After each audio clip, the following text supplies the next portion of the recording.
Hola, ¿cómo están? El día de hoy vamos a tocar un tema que tiene que ver con posibles respuestas para una de las preguntas existenciales del ser humano más antiguas que hay, y que es la de si podemos saber si Dios existe, si realmente existe un Dios o no, si hay un creador o no.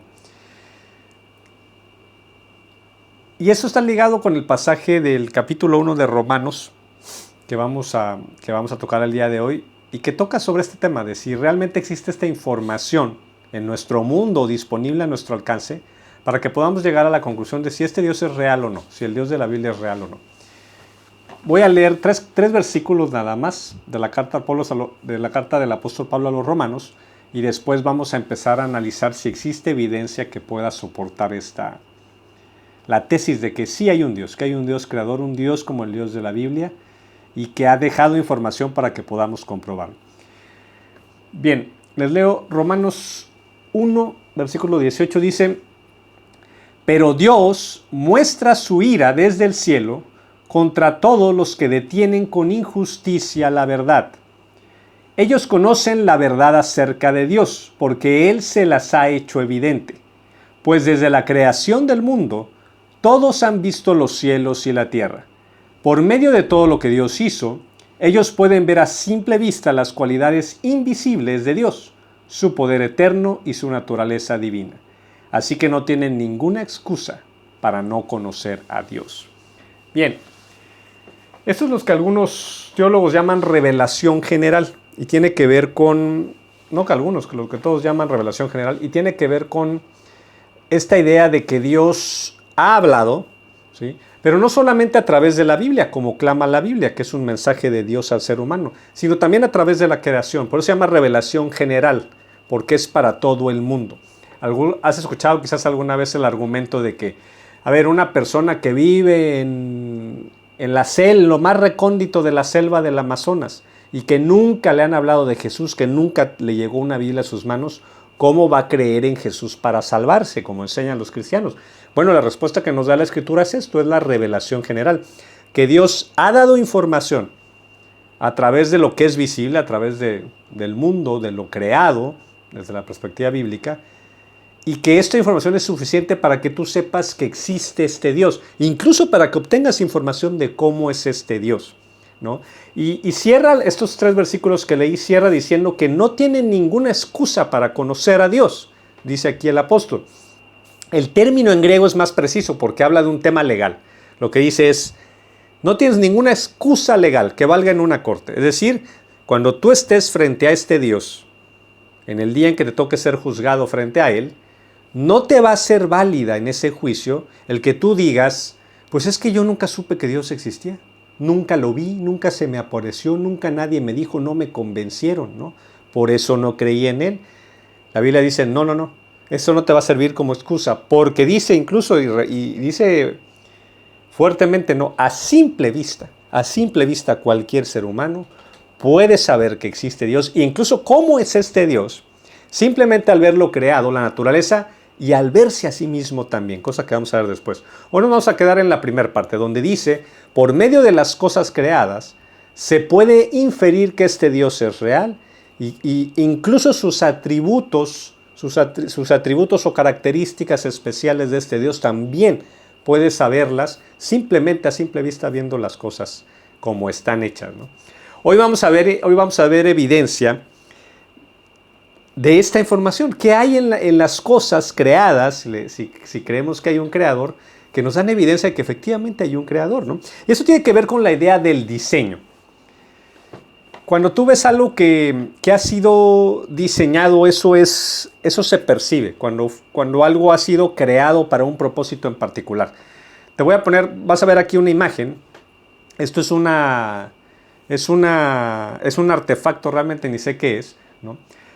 Tal vez tú no sepas lo que es tampoco, pero yo creo que a simple vista, con analizar esta cosa, esta herramienta, esta pieza, tú te puedes dar cuenta que esto no surgió de la nada en la naturaleza. O sea que este aparato, herramienta, no fue creado por la fuerza de la erosión, del agua, del aire, los elementos químicos se combinaron y ahí poco a poco, con el paso de cientos, quizás miles de años, ¡pum!, se formó esto. Cualquier persona te va a decir, no creo. No creo porque parece ser que tiene un propósito. Se ve simetría, se ven ahí unas formas iguales, alineadas de cierta manera. Ves que hay unos circulitos más pequeños que parecen también estar alineados de cierta forma. Incluso el patrón de los colores, se ve ahí un naranja que le da vuelta a la figura. No parece ser que esto fue accidental. Quizá no sé qué es, pero todo indica que alguien hizo esto. Que esto no salió por puros elementos, interacción de elementos químicos o fuerzas naturales, ¿no? Y esta es la teoría básica, ¿no? Que cuando tú ves algo en donde se aprecia diseño, se aprecia el elemento del diseño, implica que hay un diseñador detrás, que alguien hizo esto. Y esta es la tesis que vemos aquí en Romanos, ¿no? Y que se argumenta que cuando tú volteas a ver al mundo creado, manifiesta diseño. Que dices, hay ciertas cosas que indican que esto no fue accidental, que hay un propósito, una voluntad, que hay un intelecto, una inteligencia detrás de todo esto, ¿no? Y bueno, ahorita hay dos grandes rubros, ¿no? Y esto tiene que ver con ciencia, ¿eh? Dos grandes rubros que vamos a hablar de lo macro al universo, a lo micro, a la vida celular, ¿no? Y no pretende ser una clase de física en absoluto, sino vamos a ver de algunas ideas muy generales que para mí resultan asombrosas y que van muy en línea con lo que está diciendo aquí el apóstol, ¿no? Que nuestro mundo, la naturaleza manifiesta diseño.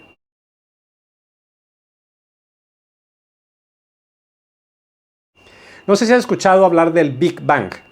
Este es un concepto en la física que se refiere al hecho de que apenas en el siglo pasado, los físicos, astrónomos, científicos, empezaron a descubrirse, a medida que avanzó la tecnología, empezaron a descubrir ciertas cosas acerca del universo, acerca del cosmos, de los planetas, las estrellas, las galaxias, ¿no?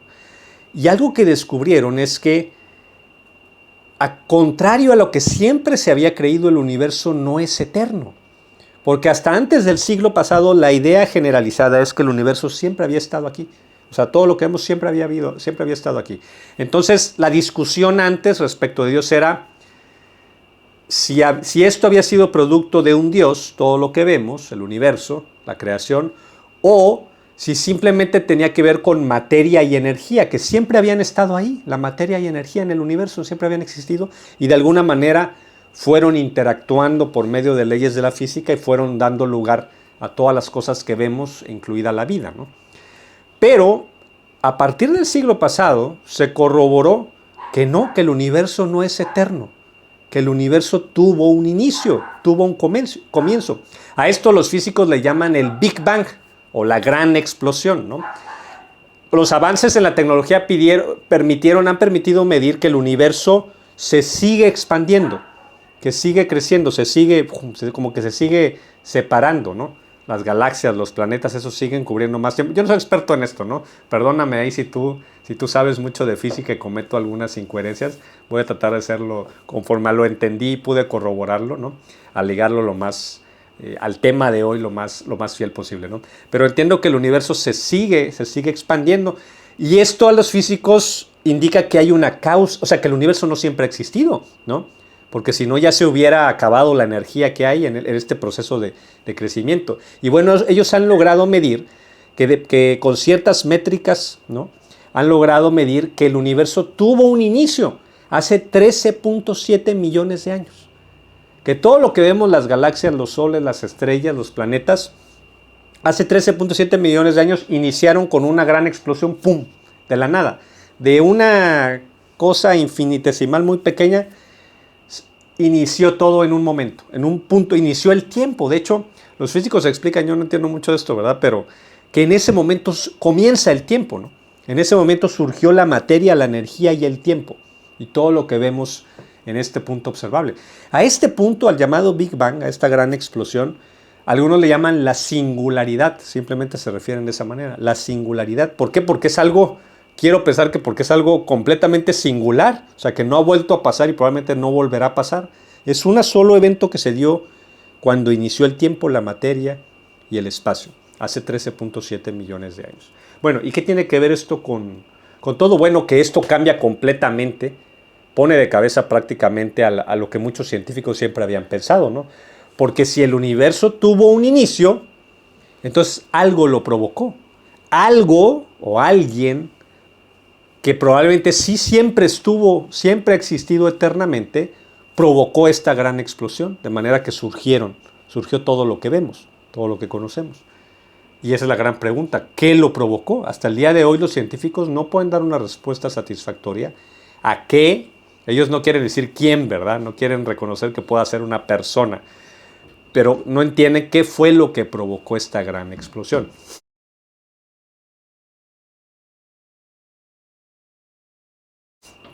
Ahora bien, para entender un poco más preciso a qué nos estamos refiriendo, ¿no?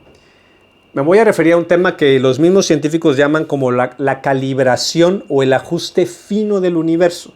Hoy se sabe mucho más de cómo está estructurado el universo. Y algo que ha dejado perplejos a los científicos es que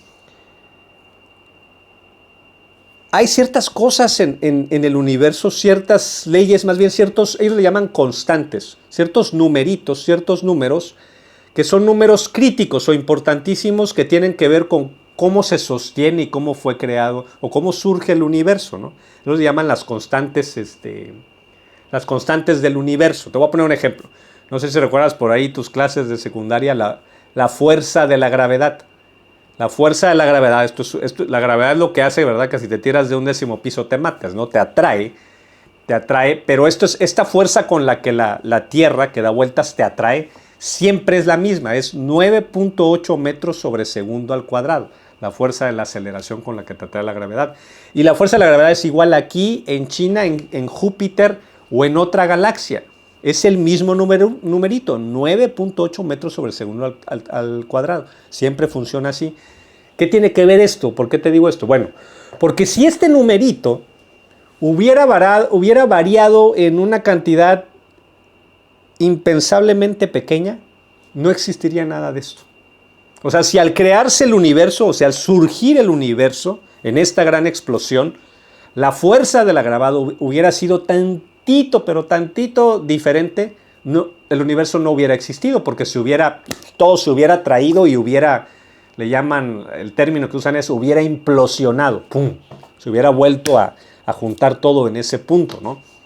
Entonces este número de la fuerza de la gravedad, podemos usar este lenguaje, tenía que ser precisamente ese. Para que te des una idea de lo que estoy hablando, ¿no? ¿Sabes cuál es la probabilidad más o menos de que te saques el premio mayor de la lotería en México? Más o menos es un 1 sobre 10 a la sexta potencia. Esto quiere decir un 0 con un punto y 6 ceros a la derecha, .0000005. O sea, prácticamente es 0%, muy mínima la probabilidad de que te saques la lotería. Creo que todos sabemos eso, ¿no? ¿Qué chance hay de que te saques el premio mayor de la lotería comprando un boleto? Pues .0000, prácticamente nula, ¿no? Ahora bien, la probabilidad de que este numerito, este dato de la gravedad, de la fuerza de la gravedad, fuera justamente ese al azar, ¿no? Como tirando un dado cósmico gigantesco, es de un 0 con un punto, ¿sí? Con 40 ceros a la derecha. Sacarte la lotería tiene 5 ceros a la derecha.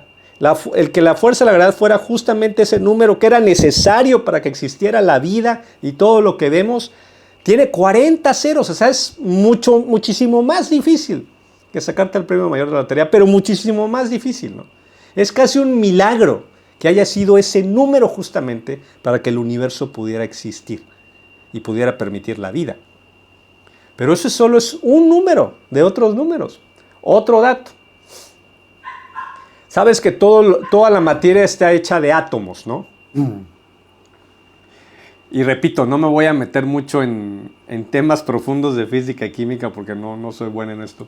Pero bueno, el tema es que todo está hecho toda la materia está hecho de átomos, ¿no? Sabemos eso. Y los átomos están formados de ciertas partículas subatómicas, ¿no? Los electrones, los protones, los neutrones. Bueno, los electrones y los protones, que son dos partículas que forman los átomos, hay una razón o una relación entre ellos en cuanto a la masa que deben de tener cada uno, ¿no?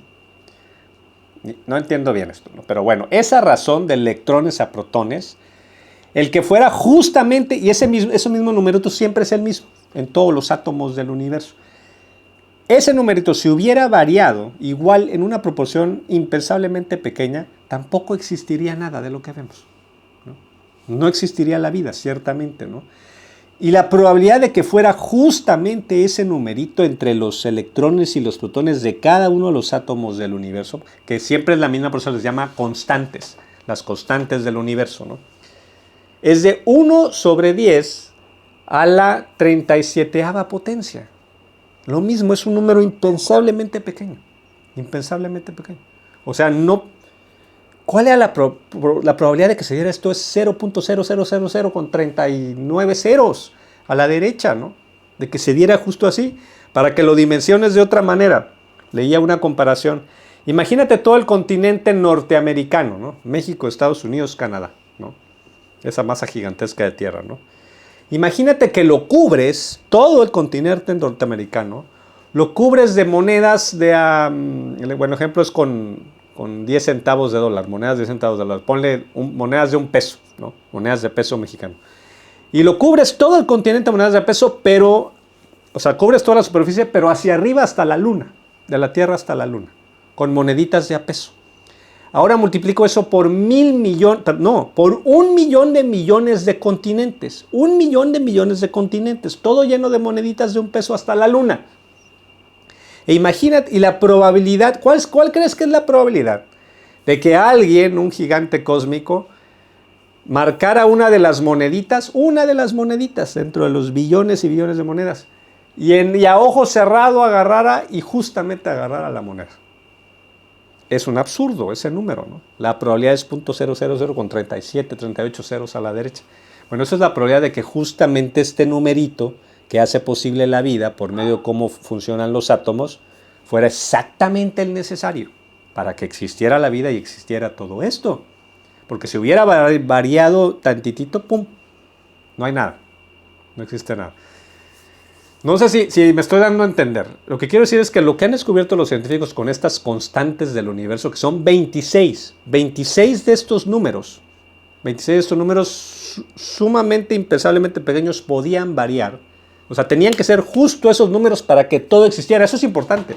Los 26 números de los que te estoy hablando, todos tienen que ser justamente ese valor para que exista la vida, para que el universo se sostenga como lo entendemos, como lo conocemos, como lo observamos. 26 de estos números. El más dramático de todos es lo que los físicos llaman la constante cosmológica. Le llaman energía oscura. La verdad es que no entiendo bien. Tú puedes ahí googlearle constante cosmológica. No entiendo bien en sí este número, a qué se refiere, pero creo que tiene que ver con la aceleración con la que se expande el universo, con la que sigue creciendo el universo, algo así. Ese número... La probabilidad de que fuera justamente ese número es 1 sobre 10 a la 120. 122, 121, 122 ceros, un 0 con 122 ceros. Es un número absurdo. Escuchaba videos de físicos, ahí le puedes buscar, que dicen que odian este número porque es imposible. Y esto indica que tenía que ser justamente ese número. Es decir, que algo, fíjate, ellos no dicen alguien, algo lo puso ahí a propósito. Que no hay manera, pues, que este número, y deja tú los otros 25 números, sean justamente esos números. Investígala ahí en Google, ¿no? Para que sea más preciso los datos que te estoy dando, ¿no? Pero lo que, o sea, qué casualidad, ¿no? Qué suerte que la fuerza de gravedad fue justo el dato que necesitábamos para existir. Qué suerte que la constante cosmológica fue justamente el valor que tenía que tener. Qué suerte que, y así con los 26 otros números, qué suerte que los 26 en una sola oportunidad, porque no ha vuelto a suceder el Big Bang o esta gran explosión inicial, en una sola, en el primer intento, los 26 imposibles se dieron, ¿verdad? Para que el universo funcionara y para que la vida existiera. Esto es tan dramático, esto es tan absurdo pensar que esto fue por casualidad. ¿Sí? Los científicos no son tontos, que odian estos descubrimientos. Y 2 años después de que se corroboraron este tipo de descubrimientos, por ahí de 1982-84, surgió la respuesta de los científicos, ¿no?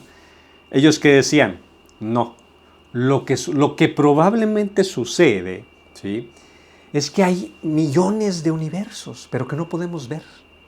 ¿Has escuchado esto de la idea del multiverso? Que se ven en películas, en caricaturas y en películas, esas películas de superhéroes de ciencia ficción, de Marvel o de DC, ahí surge lo del multiverso. Hay muchas dimensiones, ¿verdad? Muchas dimensiones que no vemos. Entonces, como hay millones de universos que no podemos observar, ni conocer, ni comprobar, porque no se puede comprobar que existen ni siquiera, ¿no? En este universo en el que estamos, justamente se dieron los 26 numeritos que tenían que darse para que pudiéramos vivir, ¿no? Entonces, pues era obvio que se iba a dar inevitablemente en algún momento. Bueno, eso es la única respuesta que hay a esto, ¿eh? Antes que los científicos reconozcan que tiene que haber, porque a eso te lleva, tiene que haber alguien detrás de esto, porque esto no es casualidad, esto fue planeado, ¿sí? Y no puede ser extraterrestre, porque entonces la pregunta es, bueno, ¿y de dónde salieron los extraterrestres? Y volvemos al punto de origen, ¿no? No, tiene que haber alguien que siempre ha estado ahí, que puso esto, ¿no? Pero para darle la vuelta, porque a muchos no les gusta esta conclusión, ¿verdad? Los científicos salen con la idea del multiverso, que no tiene ninguna evidencia y nunca van a adquirir ninguna evidencia al respecto. Es una mera... Esto sí no es revelación, esto es especulación humana. Esto es pura especulación humana. Hablábamos de la vez pasada de esto, ¿no? La diferencia entre revelación, algo que Dios muestra, contra la especulación humana, algo que los seres humanos inventan para tratar de buscar una explicación. Esto sí es especulación. Más que especulación, esto es fe ciega. Los científicos se burlan y se jactan de que ellos no son hombres de fe, ¿verdad? Que la fe es para tontos. Bueno, esto es fe ciega y es fe absurda, ¿no? Es a ojos cerrados creer algo sin ninguna evidencia. Esto es fe pura, ¿no? Los científicos actuales que niegan o que creen, por ejemplo, en esta teoría absurda y tonta y caricaturesca del metaverso, ¿sí?, del multiverso, estos son verdaderos hombres de fe, ¿eh? Estos son los más religiosos del mundo en nuestra actualidad, ¿no? Más que la gente que ves todos los domingos en la iglesia, ¿no? Mis respetos para la fe de estas personas, porque no tienen ninguna oportunidad de probar en lo que están creyendo. No hay ninguna evidencia. Esto es como la teoría de la generación espontánea, también puedes buscarla ahí, o si te acuerdas de tus clases de secundaria, ¿no? Esta teoría ridícula, ¿no?, premoderna de la antigüedad, de que las cosas aparecían de la nada, ¡pum! Que si tú ponías, mete en un cajón arroz y ¡pum!, de la nada van a aparecer gorgojos, la generación espontánea. Pues es esto, ¿no? Es un absurdo esta teoría, y la explico porque es la respuesta científica a esta evidencia abrumadora que hay en el universo, ¿sí? Esto lleva a una serie de absurdos increíbles, ¿no?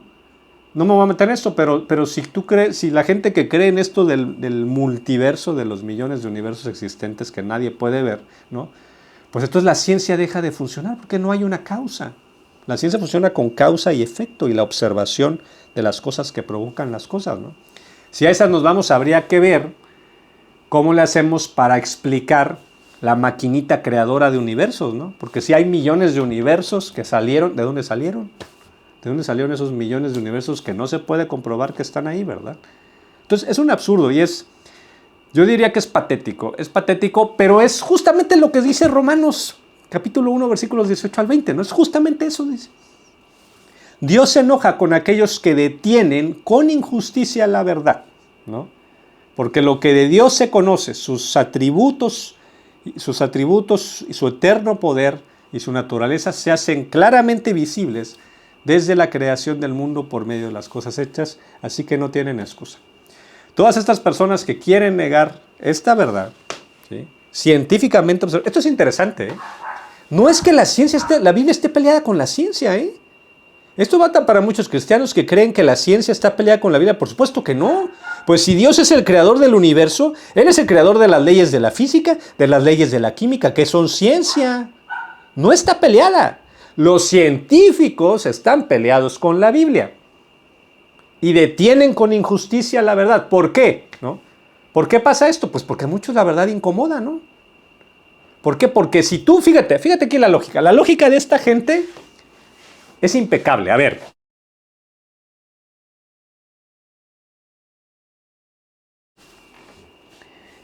Si todo esto no fue a propósito, si el universo que vemos, ¡pum!, no salió de la nada.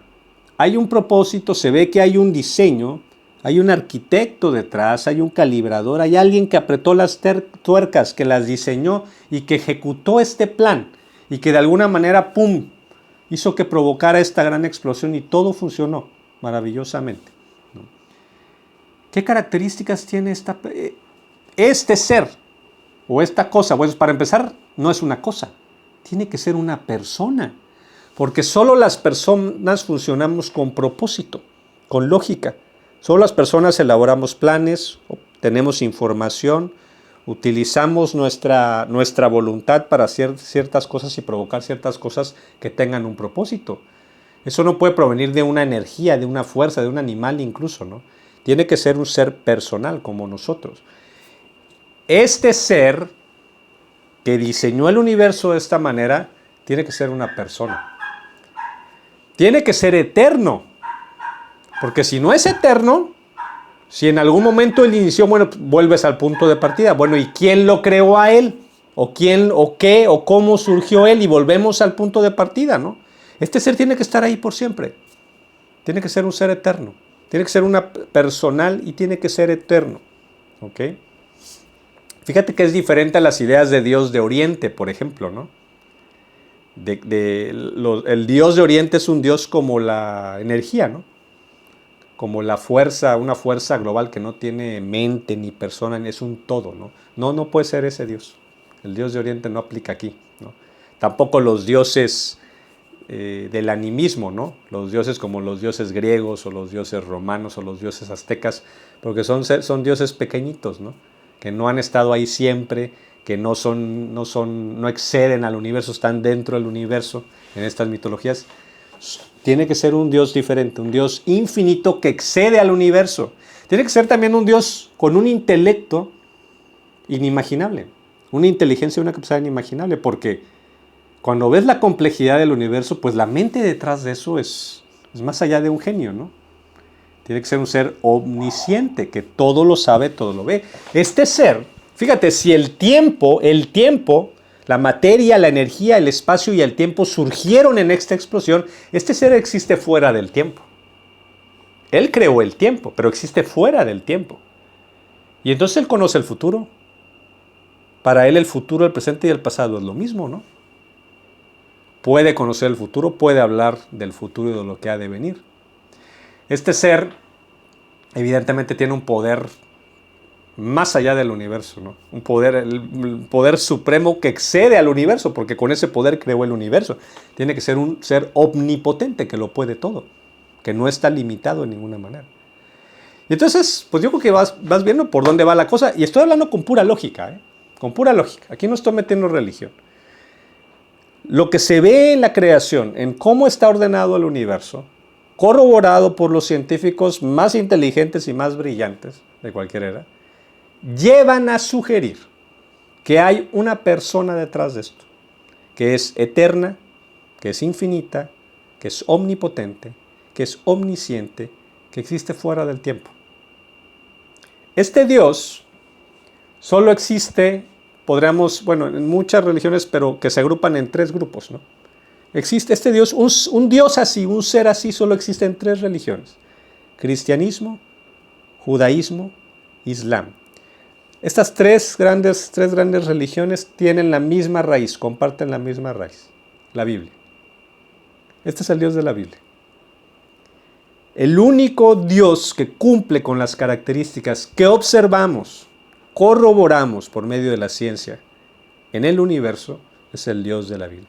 Es el Dios que dice aquí, justamente dice el apóstol Pablo, porque todo, y se los voy a volver a leer el versículo, vean el versículo 20. Pues desde la creación del mundo, todos han visto los cielos y la tierra. Por medio de todo lo que Dios hizo, ellos pueden ver a simple vista las cualidades invisibles de Dios, su poder eterno y su naturaleza divina. Así que no tienen ninguna excusa para no conocer a Dios. Fíjate, aquí dice a simple vista, tú decías, bueno, pues a simple vista no se puede ver, porque esto lo ven los científicos con sus telescopios y todas esas cosas, ¿no? Sí que se puede, ¿no? Y veía un testimonio que siempre me ha marcado, ¿no? Yo escuchaba un pastor, literal, un pastor de Arabia Saudita, ¿no? Que él platicaba su historia, cómo él llegó a creer en este Dios, ¿no? Y decía, es que yo sabía, aún viviendo en el desierto, ¿no? Solo con su familia, que tenía que haber una persona que hizo todo esto, porque yo tenía un jardín y yo usaba el estiércol, los excrementos de mis ovejas, de mis animales, para ponerle abono a mis flores. Y de mis flores, de las rosas o las flores que yo tenía, sale perfume. Entonces, ¿cómo puedo decir que tú estás haciendo eso con excremento y que sale perfume? Quien hizo esto, tiene que ser una persona que provocó esto, ¿no? Y él no está hablando de este tema, está hablando de cómo él llegó a Dios, llegó a buscar a este Dios, ¿no?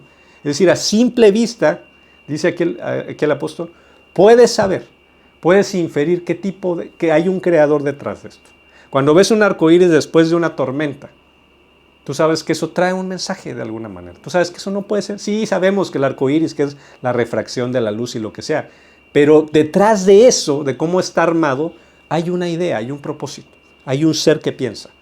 Entonces, a simple vista puedes saber que este Dios es real. Yo te diría que reflexiones. Si tú no has conocido este Dios, que reflexiones que esto parte de la ciencia. Que creer en este Dios no es irracional, como muchos han dicho durante años, ¿no? Es que la religión es para tontos, es para irracionales. No, es perfectamente racional. Para tontos son cosas como el metaverso, ¿no? Para los niños que les gustan las caricaturas y las películas de superhéroes. Lo que vemos en la Biblia cuadra perfectamente con la ciencia.